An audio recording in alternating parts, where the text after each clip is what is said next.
భారతదేశంలో ఏ రాష్ట్రంలో ఇట్లా ప్రైవేటీకరణ జరగకుండా ఆపిన స్టీల్ ప్లాంట్ ఒకటి కూడా లేదు. అలాంటిది విశాఖ ఉక్కు కేవలం 1 and only ఎన్డీఏ ప్రభుత్వం ఆపింది. ఎందుకంటే మనకి ఎమోషన్ అటాచ్. మనం కాపాడుకున్నాం. కార్మికులు చూసుకునే బాధ్యత నాది. ఈరోజు కార్మిక సంఘాల నాయకులే ఎంత బాధ చేసినట్టు వాళ్ళు మాట్లాడే విధానం చూస్తే, డబ్బులు ఇచ్చేయండి, డబ్బులు ఇచ్చేయండి అంటే డబ్బులు ఇచ్చి చేతులు దులుపుకుని వెళ్ళిపోమంటారు మమ్మల్ని. అదా మా బాధ్యత? నేనేమన్నా కుటుంబాలను మేము ఆదుకుంటాం. ఎస్, ఎక్స్గ్రేషియా ఇస్తామని చెప్పాం, అంటే ఎలాంటి డౌట్ లేదు. ఒక ఆయన ఏమన్నాడంటే విచిత్రం, ఒక కార్మిక నాయకుడు ఏమన్నాడంటే అసలు మీరు ప్యాకేజ్ ఇవ్వకుండా ఉంటే ప్లాంట్ తెరిసేది కాదు కదా, ప్లాంట్ తెరుచుకుని ఉంటే మనిషి చనిపోయాడు కాదు కదా. మాట్లాడే విధానం అండి ఇదే. మీడియా మిత్రులు, ప్రజలు కూడా ఆలోచించండి దయచేసి. ఏంటిది? ఇప్పుడు నేను వెళ్ళింది ఏంటి, వాళ్ళు అడిగిన ప్యాకేజ్ కన్నా రెగ్యులర్ ఎంప్లాయీస్కి ఇంకెక్కువ వస్తుంది. దాన్ని కుడించమంటారు లేదు. నేను ఇంకోటి, అవుట్సోర్సింగ్ కాంట్రాక్ట్ ఆర్ పర్మనెంట్ అయినా కూడా ఇద్దరికి ఉద్యోగాలకు ఇస్తాను, పర్మనెంట్ ఉద్యోగం ఇస్తాను. భారతదేశంలో ఎక్కడ జరగలే. పెద్ద మనసుతో కుమారస్వామి గారు సెక్రటరీ గారితో పోరాడి తీసుకొచ్చినాడు. నా ఒక నిమిషం, నేను ఇవ్వాల్సిన అవసరం కూడా ఆయన పోరాడి తెచ్చినాడు. అది ఎన్డీఏకున్న చిత్తశుద్ధన. సో మేము ఇక్కడ కేవలం ఏదో డబ్బులు ఇచ్చేసి చేతులు దుప్పుకుని వెళ్ళాక రాలేదు. ఆ కుటుంబాన్ని అండగా ఉంటాం. మొత్తం అంత్యక్రియలు అయిన తర్వాత, పెద్ద కర్మైన తర్వాత కుటుంబాలు మేము కలుస్తాం. వాళ్ళ పిల్లల్ని చూసుకోవాల్సిన బాధ్యత కూడా మా పైన ఉంది. We understand that commitment. ఇప్పుడు ఎల్జీ పాలిమర్ ఇష్యూ తీసుకుందాం. ఎల్జీ అనే సంస్థ డబ్బులు పెట్టాల్సింది ట్రస్ట్లో. ఎన్డీఏ ప్రభుత్వం వచ్చే వరకు అది జరగలేదు. ఇప్పుడు ఎవరైతే మాట్లాడుతున్నారో వాళ్ళందరినీ ప్రశ్నిస్తున్నా.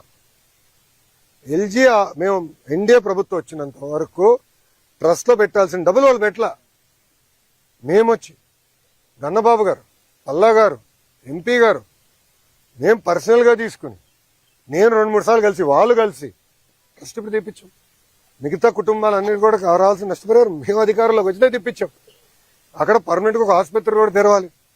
దానికి కూడా నిధులు ఉన్నాయి, 50 crores ఉంది. ట్రస్టీస్ ఒక టైం తీసుకుంటే నేను ఎంపీ గారు కూడా చెప్పాను, మీరు కూడా మాట్లాడండి, హెచ్ఎం గారు కూడా మాట్లాడతారు, అవసరం నేను కూడా ఇన్వాల్వ్ అవుతాను. తప్పనిసరిగా హాస్పిటల్ కూడా తీసుకుంటాను.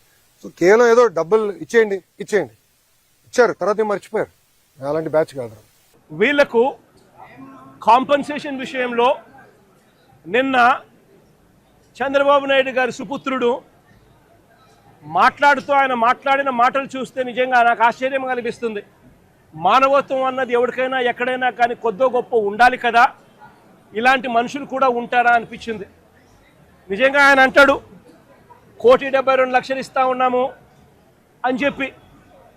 నాకు ఆశ్చర్యంగా నేను అడుగుతా ఉన్నా, అయ్యా లోకేష్ గారు, ఈ 1,72,00,000లో మీరు ఏదైతే మాట్లాడుతూ ఉన్నారో ఆ ఎంప్లాయీస్కు రైట్ఫుల్గా వాళ్ళకి రావాల్సిందే కదయ్యా నువ్వు ఇస్తూ ఉన్నావు, ఎక్స్ట్రా నువ్వేమి ఇస్తూ ఉన్నావు అని చెప్పి నేను అడుగుతా ఉన్నా.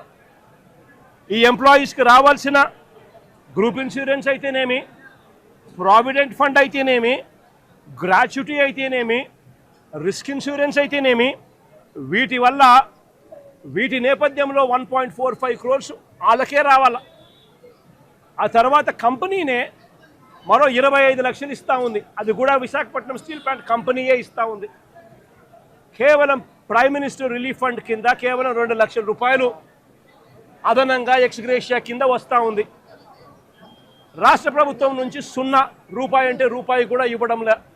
మరి నేను అడుగుతా ఉన్నా, ఇక 1.72 crores ఇంకొకటి నువ్వు ఇచ్చేదేందయ్యా బోడీ అని అడుగుతా ఉన్నా. వాళ్ళకి రావాల్సిందే, వాళ్ళ హక్కుగా వాళ్ళకి రావాల్సిందే, వాళ్ళకు వస్తూ ఉంది, వాళ్ళకి అది ఇస్తూ ఉన్నారు, అది వాళ్ళకి ఇస్తూ ఉన్నారని మీరు చెప్తా ఉన్నారు. ఇది నిజంగా ధర్మమేనా, న్యాయమేనా అడుగుతా ఉన్నా. ఇదే విశాఖపట్నంలో ఇంతకుముందు మా హయాంలో ఇలాంటి ఒక దుర్ఘటన జరిగితే అక్కడ కూడా మనుషులు చనిపోతే ఎంతమంది చనిపోయినారు? ఎల్జీ పాలిమర్స్లో అప్పట్లో కూడా ఒక దుర్ఘటన జరిగి 14 మంది అప్పట్లో చనిపోయిన ఘటన జరిగితే రాష్ట్ర ప్రభుత్వం ఎలా స్పందించింది? వెంటనే ముఖ్యమంత్రి ఇక్కడికి వచ్చి, అంటే జగన్ ఇక్కడికి వచ్చి ఏకంగా కోటి రూపాయలు చనిపోయిన కుటుంబాలకు ఇచ్చి ఆదుకున్న పరిస్థితులు బహుశా దేశ చరిత్రలో ఎక్కడా కూడా జరగలేదేమో. ఒక్క ఆంధ్ర రాష్ట్రంలో జగన్ ముఖ్యమంత్రిగా ఉన్నప్పుడు చోటు చేసుకున్న ఘటన.